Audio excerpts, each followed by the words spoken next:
Bueno, buenas tardes a todos. Yo tiendo a moverme un poquito más en el escenario. Muchísimas gracias por la invitación y muchísimas gracias a todos por estar aquí. Yo pensé que este era un tema que no es muy taquillero, pero creo que todos estamos interesados en esto y en un poquito de la atención centrada en el paciente. Yo quiero contarles un poco de lo que ha sido nuestra experiencia en la Fundación Cardioinfantil, sobre todo en este proceso de acompañamiento de los pacientes al final de la vida. Esta soy yo, que ya me presentaron. El tema de atención centrada en el paciente y su familia es un tema que está de moda. Ahorita, si ustedes ven, en todos lados están hablando de la experiencia del paciente, de la atención al paciente, de la atención al cliente, y de repente todos estamos muy involucrados en eso. Y me sorprende porque ayer uno de mis jefes, de hecho, me preguntaba y me decía, ¿será que la gente sí entiende lo que es atención centrada en el paciente? Y pues claramente yo, después de todo este tiempo que llevo, dije, pues para mí es completamente claro, pero de pronto para todos no. Y teniendo además todo esto de ser geriatra, creo que me ha ayudado un poquito más a entender esto. Es más, el concepto de atención centrada en el paciente nace en la geriatría porque eso es lo que hacemos nosotros. Nosotros tratamos de ver las cosas desde el paciente más que desde las instituciones, y eso es lo que nosotros buscamos. Es ver cuáles son las reales necesidades del paciente y satisfacerlas o buscar las respuestas para esas necesidades de los pacientes. ¿Qué es lo más importante cuando hablamos de la atención centrada en el paciente? Eso que decía, que es que miremos las necesidades y sea lo más importante, que haya colaboración mutua, o sea, que yo sepa qué estoy haciendo y que esté participando en la toma de decisiones y en el proceso para que los resultados sean los que estamos buscando, sabiendo cuáles son esos resultados. Por eso mismo la comunicación es la parte más importante de esa atención centrada en el paciente. Y eso es lo que diferencia un poquito en la atención centrada en la institución. Ahorita hablábamos de eso. Estamos muy acostumbrados a que el proceso es lo que nosotros decimos, porque yo como institución necesito que la plata entre y que la plata se quede, y necesito que los procesos sean de esta manera para que sean más rápidos, pero probablemente no nos hemos detenido a preguntarle a los pacientes qué es lo que realmente necesitan y qué es lo que realmente están buscando.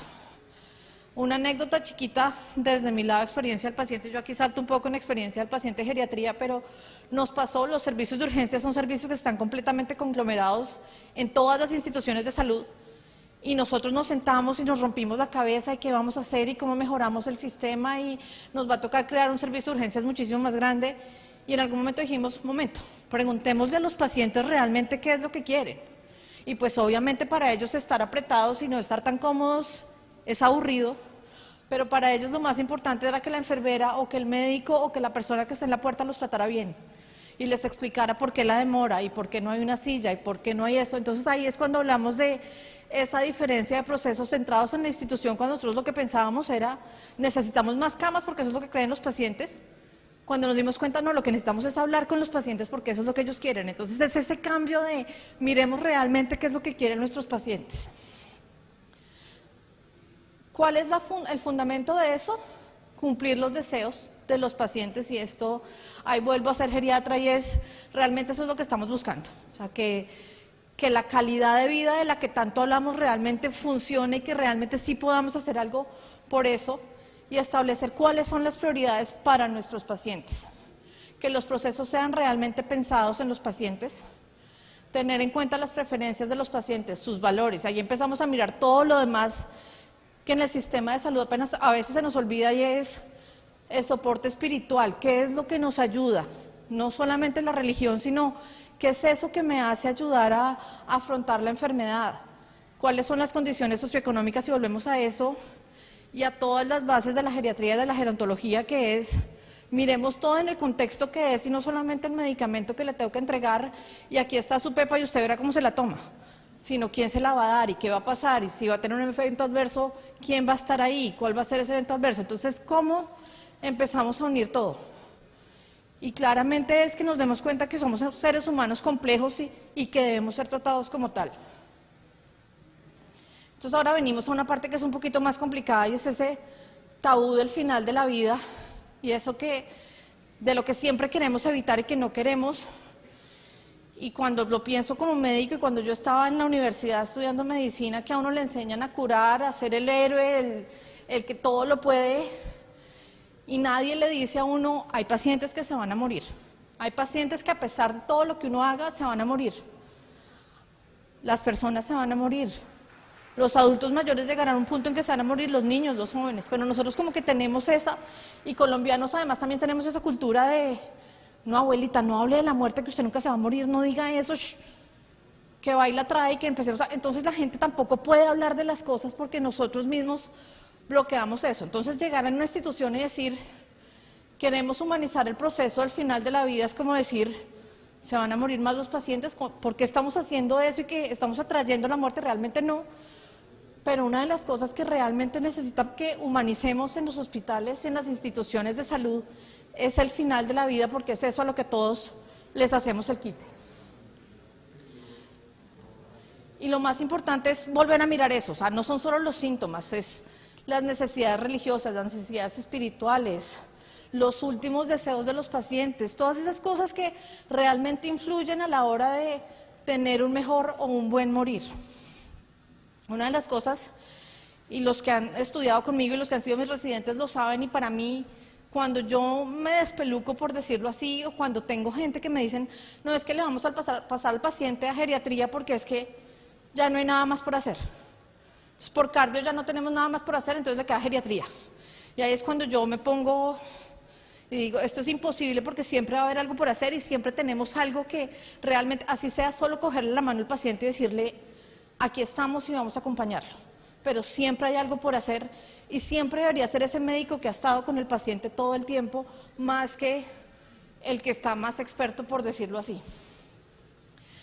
Entonces nosotros nos empezamos a dar cuenta que los hospitales claramente no son el mejor sitio para morir, pero sucede, nuestro sistema de salud hace que nuestros pacientes fallezcan en los hospitales, nuestra cultura hace que la gente no se quiera morir en la casa, sino que termine en el hospital muriéndose. O los pacientes, sobre todo en un hospital como el nuestro, donde es centro de remisión, los pacientes ya llegan muy enfermos y terminan falleciendo en el hospital. Entonces realmente nos dimos cuenta que nosotros teníamos que hacer algo para que el proceso fuera, dentro de todo, un poquito más fácil. Nos dimos cuenta que entre la parte de manejo de los síntomas y además los trámites administrativos le estábamos adicionando a la familia un dolor que no tenían por qué estar pasando en ese momento. Ya el solo hecho de ver a su familiar morir era suficiente como para que además de todo nosotros los pusiéramos a hacer vueltas, diligencias, papeles por medio día para que tuvieran una respuesta. Nuestro promedio de fallecimientos es más o menos de 50 al mes y nuestra estadística dice que casi el 70% de los pacientes que fallecen, la muerte es esperada. Obviamente hay algunos que fallecen en código azul, hay algunos que realmente no se esperaba que fallecieran y fallecen, pero muchos de los que fallecen, sobre todo los adultos mayores, se esperaba que fallecieran. Esto es lo que nosotros hemos hecho, no ha sido un proceso fácil y cuando estaba haciendo la tabla me di cuenta que no ha sido un proceso corto. Yo pensé que esto lo habíamos empezado hace 6 meses, pero realmente ya llevamos 4 años trabajándole a esto, ya haciéndole el diagnóstico y mirando qué es lo que necesitamos. Empezamos en el 2014 con un proyecto chiquito, empezando a mirar cuáles son las necesidades y cómo estaban nuestros pacientes. En el 2015 empezamos a hacer una encuesta, sobre todo con las enfermeras, para ver cómo se sentían acompañando a estos pacientes que estaban en final de la vida y qué tan capaces se sentían de hacerlo. La respuesta no sorprendió a nadie y así como pasa en medicina, en enfermería también pasa, a nosotros no nos enseñan esta parte, o sea, la parte de dar malas noticias, del acompañamiento, lo aprendemos haciendo el trabajo, pero nadie se ha sentado a enseñarnos, entonces hay mucha gente que no se siente preparada para hacerlo.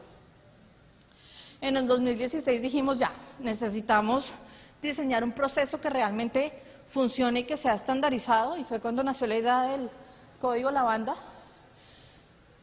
Y ajustamos los miembros del comité. El comité inicialmente se llamaba el Comité de Acompañamiento en la Fase Final de la Vida, lo que siempre me ha parecido muy largo, y tenía muchísima gente. Entonces era de esos comités, y no sé si en sus instituciones pasan, pero nosotros tenemos muchísimos comités para muchísimas cosas y terminan siendo las mismas personas en los mismos comités, en uno y en otro.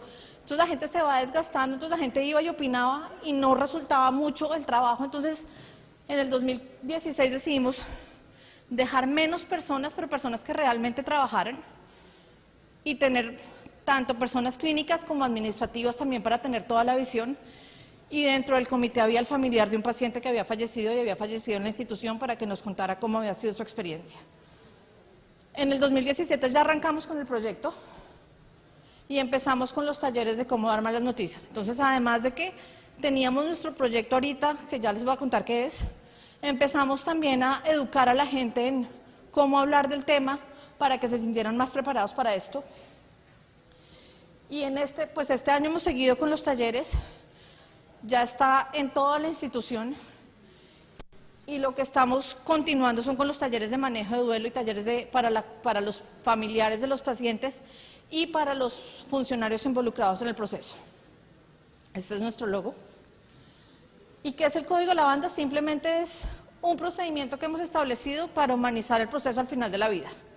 ¿Qué es lo que buscamos? Evaluar las necesidades de los pacientes, identificar cuáles son esas necesidades y tratar de darle solución lo más pronto posible para evitar un sufrimiento que ya sabemos que de por sí lo van a tener, pero que si nosotros hacemos que ese proceso sea más fácil, no les va a doler tanto. Van a quedar un poco más tranquilos y van a aceptar un poco más esto que de todas maneras tiene que llegar, que es la muerte. Y adicionalmente, como les decía ahorita, buscamos capacitar a los funcionarios de la Fundación en cómo dar malas noticias y aproximarse a los pacientes que están en la fase final de su vida. ¿Cuál es la premisa fundamental de lo que decimos siempre? Definitivamente, este es uno de los momentos más difíciles de una familia, y eso lo sabemos todos. Y si en nuestras manos como institución está hacer el proceso un poquito más fácil, es nuestra responsabilidad hacerlo. Y eso es lo que hemos tratado de inculcarle a todos los funcionarios que están involucrados en el proceso. No vamos a eliminar la tristeza porque es cierto, o sea, es un momento supremamente triste, pero podemos hacer que las cosas sean un poquito más fáciles y llevaderas.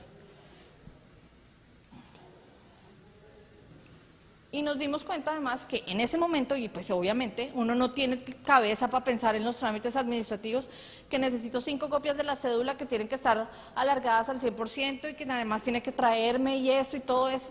Uno quiere pensar en cualquier cosa menos en no quiero estar en la fundación más tiempo porque quiero irme a donde sea porque este sitio me produce mucho dolor y no quiero hacer papeles porque este no es el momento. Y volvemos a lo mismo, o sea, tratar como de quitarle ese tabú al tema del final de la vida. Una de las grandes oposiciones que tuvimos, porque además esto tuvo contradictores y contradictores fuertes, es que empezaron a decir, pero es que si ustedes hacen un procedimiento para acompañar a los pacientes y porque estamos como sacando a esos pacientes que están falleciendo a la luz, se van a notar más. Y hasta de pronto vamos a hacer que los pacientes fallezcan más porque pues los estamos acompañando más y claramente los datos nos han mostrado que no, los pacientes no se mueren más, pero sí se mueren mejor. Y el equipo que está tratando a los pacientes también empieza a sentirse con un poquito más de capacidad y de propiedad en tratar a estos pacientes. ¿Cómo funciona? Incluye a todas las áreas de la fundación que tienen algo que ver con el manejo de un paciente que fallece en la institución. Inicia cuando el médico tratante considera que el paciente está lo suficientemente enfermo como para fallecer en la fundación. Entonces ahí tuvimos el primer problema porque ¿qué es lo suficientemente enfermo? Y eso varía un poco de acuerdo a especialidad y de acuerdo al médico, y estamos trabajando en los criterios específicos, pero es que los criterios son muy difíciles porque yo no puedo decir, no, es que frecuencia respiratoria 22 es el margen y de ahí en adelante se van a morir y si está más bajita, no. Entonces ha sido un poco difícil esa parte, pero uno como médico sí sabe que este paciente está lo suficientemente mal.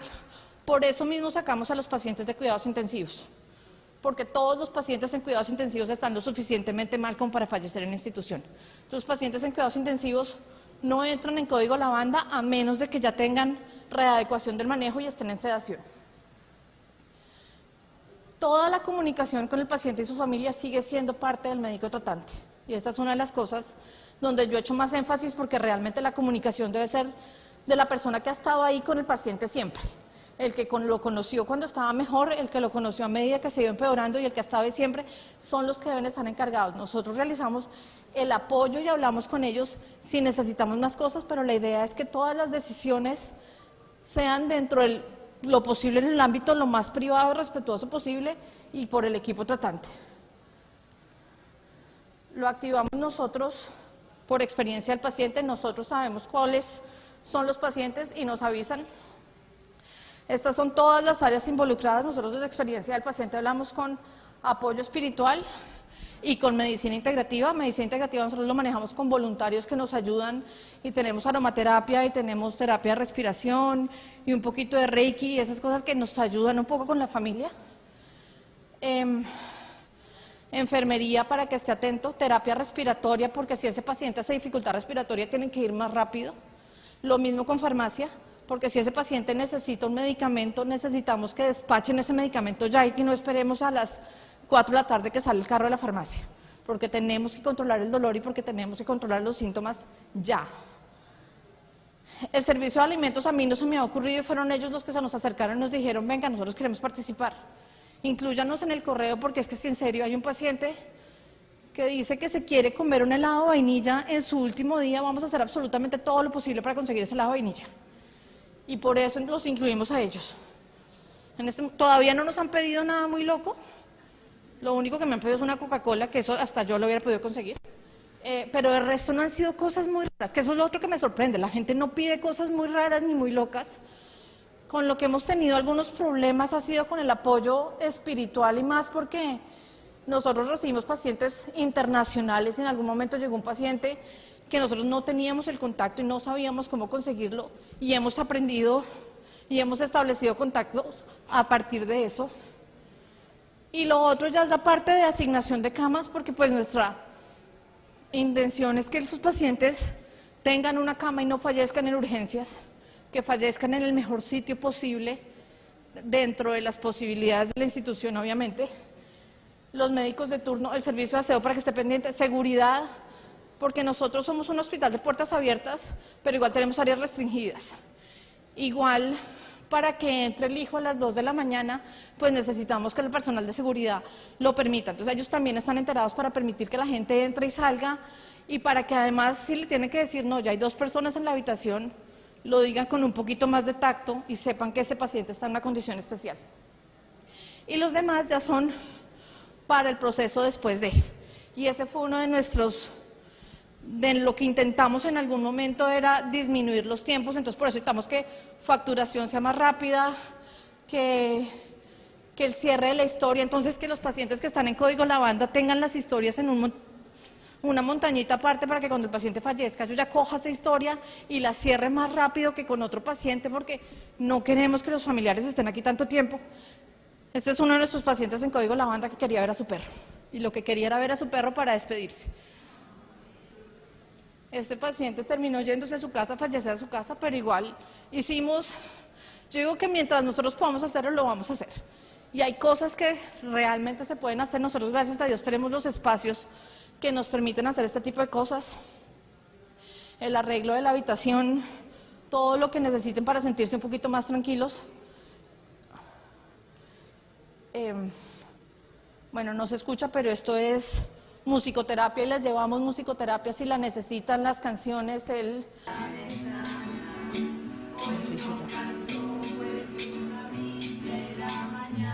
Claramente nuestras enfermeras no cantan muy bien, pero igual lo intentamos.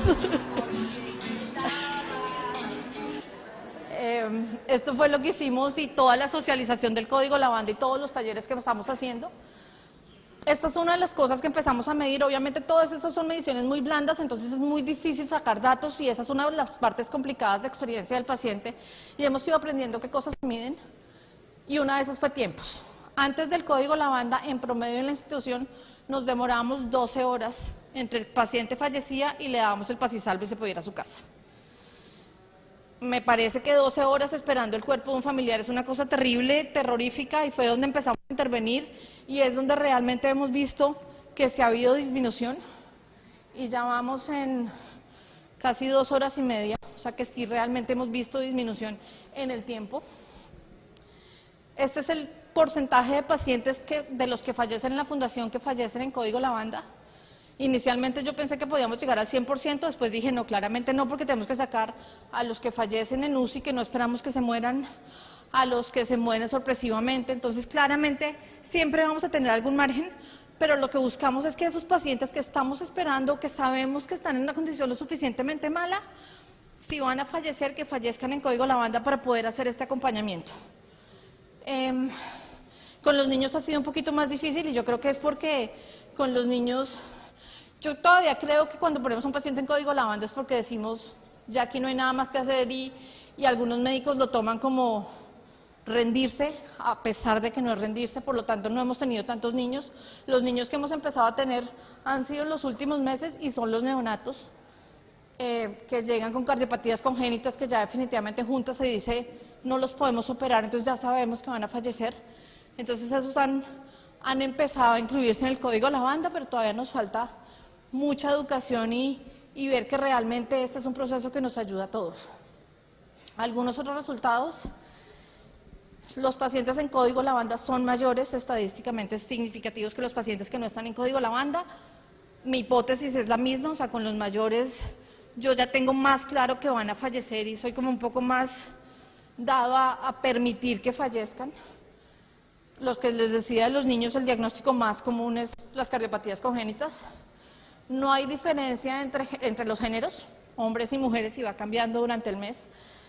Las especialidades más frecuentes, sin sorpresa, son medicina interna y geriatría. Sin embargo, los diagnósticos más frecuentes son dados por cáncer o metástasis, o sea que es sorpresa que hemato-oncología no sea una de las especialidades que más pacientes tiene.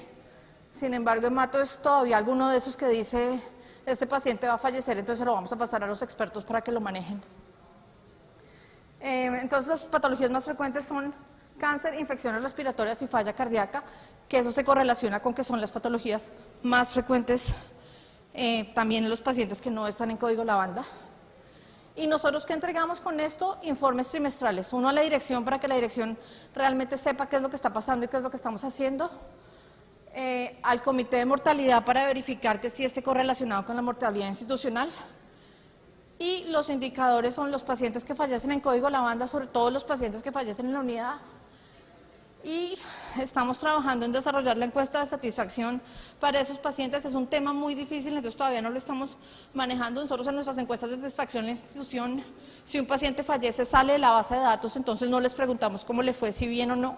Entonces estamos trabajando una encuesta que sea un poquito más humanizada, por decirlo así. Y ya, terminé corriendo mucho porque ya me sacaron el letrero.